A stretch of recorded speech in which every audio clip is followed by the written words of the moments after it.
আমরা যারা নতুন কন্টেন্ট ক্রিয়েটর আছি, আমাদেরকে নিয়ে এক ধরনের ছলচাতুরি করে অনেক সেলিব্রিটি কন্টেন্ট ক্রিয়েটর এবং হাই লেভেলের কতগুলো কন্টেন্ট ক্রিয়েটর আছে তারাই। আসসালামু আলাইকুম প্রিয় ফেসবুক বন্ধুরা, যে যেখান থেকে আমাকে দেখছেন বা শুনছেন সবাইকে প্রীতি এবং শুভেচ্ছা জানিয়ে শুরু করছি আমার আজকের ভিডিও। আশা করছি সবাই ভালো আছেন, সুস্থ আছেন। সবসময় এই কামনা করি, আজকে করছি। আপনারা হয়তো জানেন, আমাদের এই ফেসবুক এবং ফেস প্ল্যাটফর্মে অনেক ধরনের ক্যাটাগরির কন্টেন্ট ক্রিয়েটর থাকে। বিশেষ করে কিছু কন্টেন্ট ক্রিয়েটর খুব হাই প্রোফাইল, হাই লেভেলের। সেগুলি ছোট ছোট যারা কন্টেন্ট ক্রিয়েটর, অর্থাৎ নতুন যারা কন্টেন্ট ক্রিয়েটরে আত্মপ্রকাশ করেছে তাদের নিয়ে একটু ঠাট্টা মশকারি করে এবং তাদেরকে নিয়ে একটু একটু খেলে। যেমন কয়েকটি কারণ আমরা বলি, কিছু কিছু কন্টেন্ট ক্রিয়েটর আছে এমনভাবে, এমন বাচনভঙ্গি দিয়ে আহ, যারা নতুন কন্টেন্ট ক্রিয়েটর আছে তাদেরকে বলে, আসুন আমার ভিডিওতে একটা কমেন্টস করে যান, হাজার হাজার ফলোয়ার নিয়ে যান, এক রাইতে কমপক্ষে হলে 500-1000 ফলোয়ার পাবেন। আরেক ধরনের কন্টেন্ট ক্রিয়েটর আছে যারা এখনো উইকলি চ্যালেঞ্জ পূর্ণ করতে পারেন নাই, আমার ভিডিওতে একটা কমেন্টস করেন, উইকলি চ্যালেঞ্জ পূর্ণ হয়ে যাবে। আরেক ধরনের কন্টেন্ট ক্রিয়েটর আছে আপনার ভালোবাসা এবং আপনার ফলোয়ার এবং লাইক কমেন্ট পাওয়ার জন্য ফলো দেয়। যখন আমি ফলো ওকে দিই তখন ফলোটা ব্যাক নিয়ে যায়। এই তিন ক্যাটাগরির কন্টেন্ট ক্রিয়েটর সম্পর্কে আজকে একটু আলোচনা করব। আশা করি আপনারা শুনবেন। প্রিয় বন্ধুরা, প্রিয় ফেসবুক বন্ধুরা, আপনারা কেমন আছেন? আশা করছি ভালো আছেন। প্রথমত, কিছু কিছু কন্টেন্ট ক্রিয়েটর আছে, নতুন কন্টেন্ট ক্রিয়েটরদেরকে এমনভাবে বলে, বিশ্বাস করার মতো এত ভাষণ ভঙ্গি দিয়ে বলে, একদম বিশ্বাস না করে পারার কোনো সুযোগ নেই। যে বলে, আসুন আপনাদের ফলোয়ার বাড়তেছে না, আমার ভিডিওতে একটা কমেন্টস করে 1000, 2000, 500, 1000 ফলোয়ার নিয়ে যান। এরকম করে একটা পোস্ট দেয়। কি করে আমাদের কাছ থেকে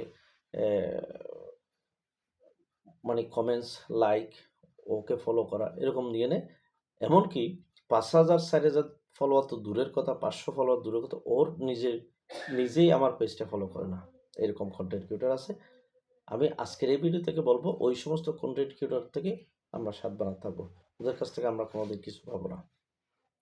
দ্বিতীয়ত, আমার ভিডিওতে একটা কমেন্টস করে যান, আপনার উইকলি চ্যালেঞ্জ পূর্ণ হয়ে যাবে। যারা এই সমস্ত কথাগুলো বলে তাদেরকে আমি বলছি, আপনার ভিডিওতে আমি কমেন্টস করলে আমার উইকলি চ্যালেঞ্জ কেমনে পূর্ণ হবে? এই সমস্ত গালবাজ, বকাবাজ কথাগুলো কেন বলেন এবং বলে কেন ফোর্স দেন? হয়তো কিছু ভিউর জন্য এত বড় ডাহা মিথ্যা কথা কেন বলেন? আসুন আমরা ওখান থেকে কি করব, বিরত থাকবো। ওই সমস্ত কন্টেন্ট ক্রিয়েটরকে আমরা কখনো সাপোর্ট করব না এবং তাদের ফাঁদে পা দেব না। আরেক ধরনের কন্টেন্ট ক্রিয়েটর আছে, ফলোটা দিয়ে আবার ফলোটা ব্যাক নিয়ে যায়। আর হামেশা আপনার পেজে, আমার পেজে, সবার পেজে এই বিষয়টা থাকে। এক ধরনের কন্টেন্ট ক্রিয়েটর আছে, সেটা হচ্ছে ওর ফলো এবং ওর কমেন্টস, ওর লাইক প্রথমে কোনো নতুন কন্টেন্ট ক্রিয়েটরকে দিবে। যখন নতুন কন্টেন্ট ক্রিয়েটর খুশি হয়ে তাকে ফলো দেবে, ওই যে ও ফলো দিছিল ফলোটা ব্যাক নিয়ে যায়। 28 দিনে হিসাব করে দেখা যায় 40, 50, 100 এরকম ফলোয়ার ব্যাক নিয়ে যাচ্ছে। এবার কন্টিনিউ, শুধু আমার বেলার কথা নয়, প্রত্যেক কন্টেন্ট ক্রিয়েটরের একই অবস্থা। সুতরাং ওই সমস্ত কন্টেন্ট ক্রিয়েটরদেরকে আমরা বলতে চাই, ভাই আমার ভিডিও আপনার যদি ভালো না লাগে, লাইক কমেন্ট করার দরকার নেই, ফলো দেওয়ার দরকার নেই। ফলো দিয়ে কেন ফলোটা ব্যাক নিচ্ছেন? আমি আপনাদের ক্ষুধার্ত আহ্বান জানাবো, আমাদেরকে ফলো দেওয়ার দরকার নাই বা লাইক কমেন্ট করার দরকার নেই, আমার ভিডিও দেখে না, কিন্তু আমাকে ফলো দিয়ে দয়া করে ফলোটা নিয়েন না। খুব কষ্ট লাগে, কারণ আমি যে ছোটো কন্টেন্ট ক্রিয়েটর, এক একটা ফলোয়ার এক একটা শরীরের অংশ। যদি আপনি ফলোটা নিয়ে যান, আমার শরীর থেকে একটা অংশ কেটে ফেললে যে কষ্টটুকু পাই, সেই কষ্টটা আমরা পাই। আমি আপনাদের ক্ষুধার্ত আহ্বান জানাবো, যারা এই সমস্ত কর্মকাণ্ডগুলো এই প্ল্যাটফর্মে করতেছেন এবং নতুন নতুন কন্টেন্ট ক্রিয়েটরের মন মানসিকতা নিয়ে খেলতেছেন, আমি আপনাদের ক্ষুধার্ত আহ্বান জানাবো, আমরা ফিরে আসি। দয়া করি আমরা ফিরে আসি। এই কাজ কখনো করেন না। সবাই ভালো থাকবেন।